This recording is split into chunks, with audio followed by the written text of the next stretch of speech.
देख लेते हैं आज की कवर स्टोरी।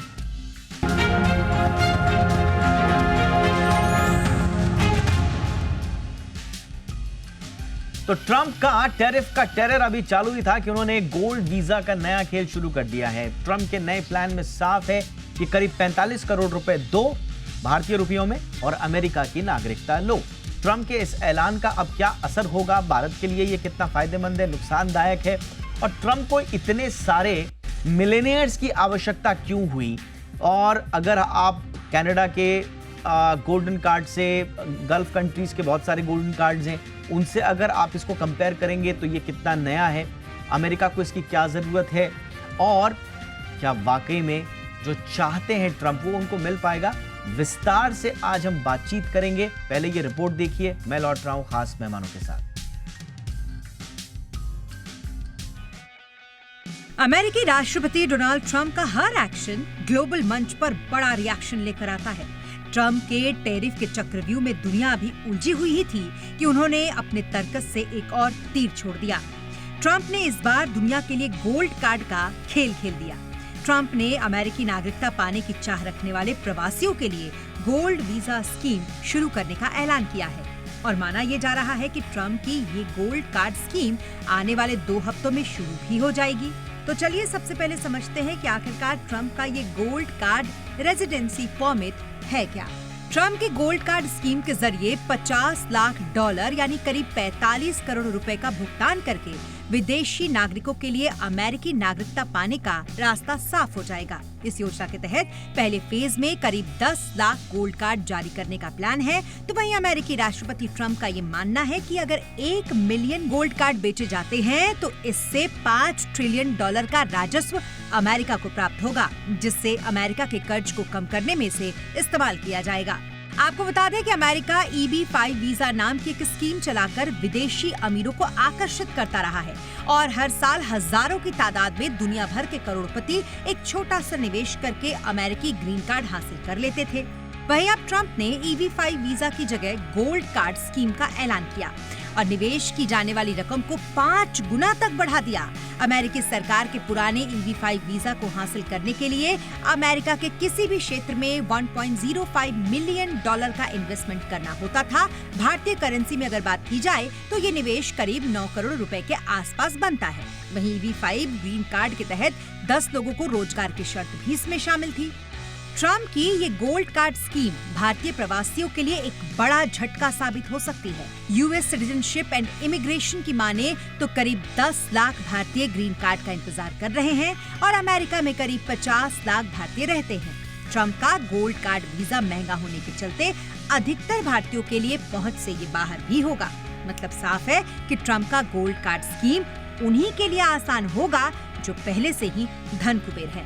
अब देखना ये होगा कि ट्रंप का ये नया प्लान अमेरिका के लिए कितना गेम चेंजर साबित होता है। ब्यूरो रिपोर्ट, जी मीडिया। बहुत ही खास मेहमान इस वक्त हमारे साथ जुड़ चुके हैं विदेश मामलों के जाने माने जानकार और पूर्व राजनयिक मंजी पुरी सर हमारे साथ जुड़ चुके हैं। Ambassador Manji Puri sir, good evening sir, pleasure to have you again sir, बहुत बहुत स्वागत है आपका। और हमारे साथ हैं अनुराग सिंह जी, बहुत बहुत स्वागत है आपका भी। आप मैनेजिंग पार्टनर हैं एनसेट कैपिटल्स के और यूएस से इस वक्त हमारे साथ जुड़ चुके हैं। अनुराग सर, गुड इवनिंग, बहुत बहुत स्वागत है आपका भी हमारे शो पे। आप दोनों से चर्चा की शुरुआत करूं, इस बीच एक ब्लूमबर्ग के हवाले से बड़ी दिलचस्प खबर आ रही है, और खबर ये है कि ट्रंप साहब ने घोषणा की है कि मैक्सिको और कनाडा पर जो टैरिफ की उन्होंने घोषणा की थी उसे थोड़ा सा डिले कर दिया था। फरवरी में 3 फरवरी को 1 महीने के लिए स्थगित कर दिया गया था। अब वो इन प्लेस होंगे 4 मार्च से 25% के। जी हाँ, ये बड़ी खबर है। इसके अलावा एक और बड़ी खबर जो मिल रही है वो ये कि चीन पर भी 10% अतिरिक्त टैरिफ लगाया जाएगा। पहले 10% था, अब 10% और, यानी कि टैरिफ की कुल दर जो बर्डन है वो 20% हो जाएगी। तो एक तरह से ऐसा लग रहा है कि मैक्सिको और कनाडा के साथ जो बातचीत की बात हो रही थी वो मूर्त रूप नहीं ले पाई। अब दोनों पर हंटर चला है ट्रंप टैरिफ का, और साथ ही साथ चीन पर भी और सख्ती की बात की जा रही है। इसी बीच इधर भारत पे भी कुछ तैयारी है कि जिन जिन इंपोर्ट्स पर, एक्सपोर्ट्स पर ट्रंप साहब को आपत्ति थी भारत से, उनको थोड़ा सा शिथिल करने की दिशा में भारत काम कर रहा है। कुल मिला के आसान भाषा में अगर हम कहें तो जो ट्रम्प साहब की सख्ती थी उस पर थोड़ा भारत उन्हें मनाने की कोशिश कर रहा है। बट अभी ट्रम्प साहब के दिमाग में क्या चल रहा है ये कोई नहीं जानता, और ये प्रश्न जो है जिसको कहते हैं ना अनिर्वचनीय, जिसका एक सीधे सेंटेंस में या पैसेज में उत्तर नहीं दिया जा सकता, अभी ट्रम्प साहब का बिल्कुल वैसे ही लग रहा है। एम्बेसडर पुरी सर, आप ही से चर्चा की शुरुआत कर रहा हूं सर। मैं गोल्डन वीजा वाला प्रोग्राम पे जो है उस पर मैं बाद में आऊंगा, गोल्ड कार्ड वीजा प्लान, लेकिन पहले ये जो ट्रम्प साहब बढ़ चुके हैं अपनी टैरिफ वॉर को आगे बढ़ाते हुए, तो ये इस पर आपका क्या कहना है सर? समझ में नहीं आ रहा है कि ट्रम्प साहब चाहते क्या है। दीपक, बहुत बहुत धन्यवाद। और आपने बहुत अच्छी तरह जो कहना था बिना कहे कह दिया। देखिए, वो समझते हैं कि अमेरिका एक इस किस्म की शक्ति है कि सब लोग उसके बिना ना तो रह सकते हैं, ना उनके कुछ ये उसके बिना चल सकते हैं। सो टैरिफ्स ये काफी पेचीदा मुद्दा है इकोनॉमिक्स, और द जनरल थियरी उसमें ये नहीं है फेयर वगैरह। और अमेरिका भी इसीलिए इसको ओपन टैरिफ्स वगैरह के लिए हमेशा पहले बात करता था। टैरिफ्स आप लगाएं तो आपके अपनी जो इकोनॉमी है उसमें इन्फ्लेशन होगी, इसमें कोई शक की बात नहीं, या आपके लोगों को जो चीजें हैं एट लोअर रेट नहीं मिलेंगी, या चीजें ही नहीं मिलेंगी जो आप चाहें। लेकिन वो मानते हैं कि अभी हो सकता है। और देखिए, इन अ शॉर्ट रन कुछ थोड़ा बहुत इसका असर हो सकता है। आपने कनाडा और मेक्सिको से शुरू किया, पहले इन्होंने क्यों पीछे किया? जब इन्होंने उसको पीछे किया तो इनको ये लगा कि लोगों को ऐसे लगा कि ये पीछे हट गए, इसलिए ये अब दोबारा वहां पर ऊपर एफर्ट कर रहे हैं। देखिए, वाइल बोथ कनाडा और मेक्सिको जो हैं, वो इनकी जो नाफ्टा ट्रीटी है जो इन्होंने खुद 2017 में साइन की मेक्सिको और कनाडा के साथ, उसमें ठीक है उन देशों का फायदा होता है, लेकिन अमेरिकन पब्लिक के लिए भी फायदा होता है। अब देखने की बात है, ये तो पॉलिटिकल दांव पेच है, और कनाडा और मेक्सिको क्या करेंगे, उन्होंने भी कोई इतना नरमी के साथ कोई पेश नहीं आए। देखते हैं क्या होता है उसके बारे में। और जहां हम तक हिंदुस्तान की बात है, याद रखिएगा जब प्रधानमंत्री वहां पर थे, उन्होंने साफ उनके सामने कहा कि देखिए जो टैरिफ आप लगाएंगे वही हम लगाएंगे। ये उनकी सोच है, और अभी शुरू के दिन है, और इसको बैकआउट करना भी पॉलिटिकली फीजेबल नहीं है उनके लिए, इसलिए वो जरूर ये रखेंगे। आगे क्या होता है मुझे पता नहीं, क्योंकि ये तो एक आदमी है जो अपने आप अपने मन से जो आता कह देते हैं। अदरवाइज देखिए, इस किस्म का जो गेम है, स्थायी दुनिया का जो चल रहा चीज है उसको उथल पुथल करना, इसका अपना ही रिस्क होता है। ऐसे नहीं है कि सब कुछ ही बिल्कुल जो वो चाहेंगे वही होगा, और वो चीज अमेरिका के लिए अच्छी होगी, ये नहीं हम कहते। राइट सर, तो यानी कि कुछ ना कुछ करेक्शंस होंगे जो एक तरफा फैसले लिए जा रहे हैं, कुछ ना कुछ रिटेलिएशंस, रिपरकशंस होंगे, बट ऐसा लगता है अभी ट्रम्प साहब को इन सब की कोई खास परवाह नहीं है। बट देखते हैं। अब आते हैं आज के मूल मुद्दे पर, और अनुराग सर के पास चलते हैं। Anurag ji, revenue generation and debt reduction के लिए ट्रम्प साहब कह रहे हैं कि साहब गोल्ड कार्ड हम वीजा जारी करेंगे। जो एग्जिस्टिंग EB-5 था जिसमें लगभग $1 मिलियन चाहिए था इन्वेस्टमेंट का, अब उसे 5 कर देंगे। बट सर, इतने सारे मिलेनियर्स लाएंगे कहां से? मैं डेटा देख रहा था, पूरी दुनिया में जो ग्लोबल मिलेनियर पूल है वो 22.8 मिलियन वर्ल्ड वाइड है। ये 2023 का आंकड़ा है, और उनमें से 7.43 मिलियन तो ऑलरेडी यूएस सिटीजन हैं। अब ट्रम्प साहब कह रहे हैं कि साहब लगभग जो आधे बचे हैं वो सारे के सारे, यानी कि नियरली 50% ऑफ ग्लोबल मिलियनियर्स आ जाएं, मूव कर जाएं यूएस में, तो कैसे ये पॉसिबल होगा सर? दीपक, नमस्कार आपको और मंजीत सर को। देखिए दीपक, एक बात क्विकली कहूं ट्रेड पर जो आपने बात की। Yes sir, sure sir. India का अबाउट, और देखिए मैं दूसरा पर्सपेक्टिव सिर्फ रख रहा हूं, आई अंडरस्टैंड मंजीत सर इसको जानते हैं अपने लेंस से, लेकिन द लेंसेज के इंडिया सर्विसेज में तो ट्रेड बैलेंस्ड है इंडिया यूएस का, तकरीबन 7 बिलियन का डेफिसिट है, बिलियन का है, वो US can afford that. But goods में अबाउट इंडिया 80 एक्सपोर्ट करता है, लेकिन 40 ही इंपोर्ट करता है। तो उनका नजरिया है कि आप इसको बैलेंस करें, एंड कुछ चीजें हैं जो कि खामखा के इरिटेंट्स हैं, उनको मेरे ख्याल से इंडिया को भी खत्म करना चाहिए। जैसे कि छोटा सा वो Harley Davidson and bourbon whisky, अभी कल यहाँ पर मजाक चल रहा था कि इंडिया का बर्बन विस्की पर 150% का टैरिफ है। तो मीटिंग के बाद मोदी साहब ने वो 100% कर दिया है। अब इस किस्म का ट्रांजैक्शन आई डोंट नो हम करते क्यों है, ये मुझे समझ नहीं आता है। बट बहरहाल आई मीन इफ पहले कर देना डिमांड्स के चाहिए। आप उसको जीरो करें तो that's a fair call, right?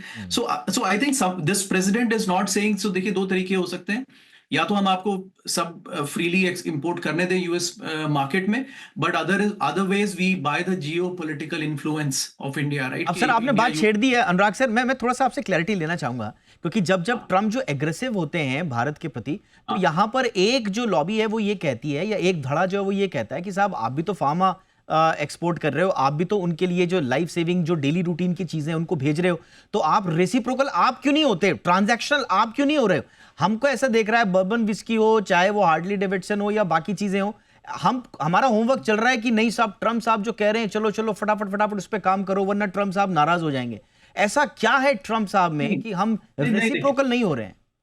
नहीं, देखिए यूएस का एवरेज टैरिफ, पहली बात ट्रम्प साहब इंडिया के लिए नहीं है एग्रेसिव, वो सभी कंट्रीज के बारे में करते हैं, बट इंडिया में वही क्लिप चलती है जो इंडिया के बारे में उन्होंने कहा। So that is one thing, but he is generally saying, और इंडिया ट्रेड डेफिसिट्स में यूएस का के 10th नंबर पर है, तो मतलब इतनी भी फोकस नहीं है यूएस का, उसका Mexico, Canada and China. King तो हमें कहता है सर, किंग शब्द उसने किसी के साथ नहीं लगाया सर ट्रम्प साहब ने, वो हमको ही कहते हैं किंग, टैरिफ किंग। देखिए वो इसलिए है बिकॉज इंडिया का एवरेज टैरिफ गुड्स पे 22.5% है, वेरएज यूएस 2% ही टैरिफ लगाता है। आई मीन इट्स, देखिए दीपक, इसके बाद एक पॉइंट के बाद इसमें it's a matter of where the two countries can settle, ये डिबेट का मसला नहीं है, बट ये एग्जांपल्स ये करते हैं कि इंडिया को जीरो करने में क्या जाता है, जब यूएस इंडिया की इंपोर्ट्स 2.5% टैरिफ एवरेज पे इंपोर्ट करता है, तो इंडिया 22 क्यों लगाता है? I mean it's a question, कुछ तो ट्रेड ऑफ इसमें देना पड़ेगा, राइट? और बाकी that's it's beyond my realm of this thing, but मैं सिर्फ नंबर्स के लिहाज से बता रहा हूं, राइट, यानी कि आप सजेस्ट कर रहे हैं कि छोटी चीज है तो हटा देने चाहिए। यस सर, आप सजेस्ट कर रहे हैं सर कि मतलब इसमें क्या रखा है, ठीक है आगे बढ़िए, जो उनकी चिंता है उनको दूर कीजिए। अगर आप हार्ली डेविडसन पे, बर्बन विस्की पे, अदर प्रोडक्ट्स पे अगर आप जीरो कर देते हैं टैरिफ, तो इंडिया में ऐसा क्या नुकसान हो जाएगा? That I don't understand, which is also a question that I want to pose to people who are supporting India. फिर सर टेस्ला, बट शायद फिर टेस्ला का फिर टेस्ला का नंबर भी लाना पड़े, फिर हमारे यहाँ महिंद्रा का क्या होगा, बाकी सबका क्या होगा, फिर हमारे जो हम जो ईवी जो बूम आ रहा है हमारे यहाँ, फिर उसका क्या होगा सर? फिर बात तो फिर दूर तक जाएगी ना सर, एक शुरू करेंगे तो फिर जब भागी जाएगी। हाँ, तो फिर इंडिया 25 मिलियन का सर्विसेज एक्सपोर्ट करता है यूएस मार्केट में, यूएस मार्केट के बिना हमारा आईटी कंपनीज कुछ भी नहीं है। तो फिर एक ट्रेड ऑफ होता है ना दीपक, इट्स नॉट अबाउट, देखिए कलेक्टिवली देखा दिस प्रेसिडेंट, देखिए दो रेजिम्स होती हैं। पिछली रेजिम क्या थी कि वो आपको पीछे से इन्फ्लुएंस बाय करेंगे लेकिन ऊपर में आपको बिजनेस में लीवे देंगे। ट्रंप इज सेइंग मुझे आपका इन्फ्लुएंस बाय नहीं करना, आपको रशिया से ऑयल खरीदना है खरीदिए, आपके इकोनॉमिक इंटरेस्ट में है, लेकिन मेरे इकोनॉमिक इंटरेस्ट भी बैलेंस होने चाहिए। ये थोड़ा सा इमीडिएट टर्म में ट्रांजैक्शनल है। This president will not push you to vote in US this way और that way, but this president will demand a fair trade. तो पर्सपेक्टिव है, हमने बाइडेन साहब का नजरिया देखा, कुछ मामले में वो भी ठीक नहीं होता क्योंकि वो हमारे डोमेस्टिक मामलों में फिर कश्मीर पे बातें करते हैं। ये गवर्नमेंट वो नहीं करेगी। So every government has its flavour, we have to just work with that. Alright, so he will stick to the जो उनका प्योर जो ट्रांजैक्शनल जो बिहेवियर है उस पे। अब सर मूल सवाल पे आते हैं, ये मिलेनियर का वाला आपको फंडा कैसा लग रहा है सर, गोल्ड कार्ड वाला? देखिए ये दीपक, ये इंडिया के लिए अच्छा मूव नहीं है। इसलिए नहीं है बिकॉज बट सूनर लेटर ये लूप होल प्लग होना था। So it was a loop hole, it was called EB-5।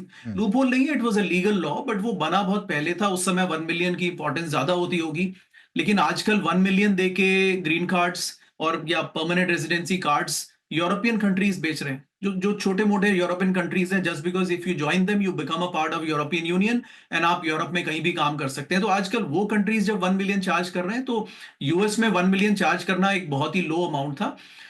इसकी वजह से इंडिया की वेटिंग बढ़ गई थी। सो अगर आप इंडिया से आज 1 मिलियन देके ग्रीन कार्ड लेना चाहें तो आपको 7 साल लगेगा आपका नंबर आने में। कि अब आप अप्लाई कर सकते हैं क्योंकि वेटिंग इतनी ज्यादा है। दिस टेल्स यू के, और सेम चाइना का है, चाइना का वेटिंग और भी ज्यादा है, गल्फ कंट्री से भी वेटिंग ज्यादा है। सो दे रियलाइज के हम ज्यादा चार्ज कर सकते हैं, हम क्यों 1 मिलियन दे रहे हैं जब लोग 5 देने को तैयार हैं। So this is largely meant for people this care. अगर बिडिंग ही हो रही है तो फिर let the highest bidder get it, right. India का नुकसान इसलिए है क्योंकि बहुत सारे लोग जो कि जॉब मार्केट के थ्रू आना चाह रहे हैं, वो लाइन अगर आप अनलेस आप एक्स्ट्रा ऑर्डिनरी एबिलिटी की लाइन में खड़े हैं तब तो आपका वेटिंग नहीं है। लेकिन जो रेगुलर लाइन इंडियंस लगाते हैं, जो H1B वाली लाइन है, उसमें तो वेटिंग 30-40 साल का है। तो वहां तो इंडिया का, क्योंकि यूएस जब लेता है तो वो एक कंट्री कैप से लेता है। Yes, sir. तो इट सेज के कोई भी कंट्री 7% से ज्यादा इमिग्रेंट्स नहीं भेज सकता।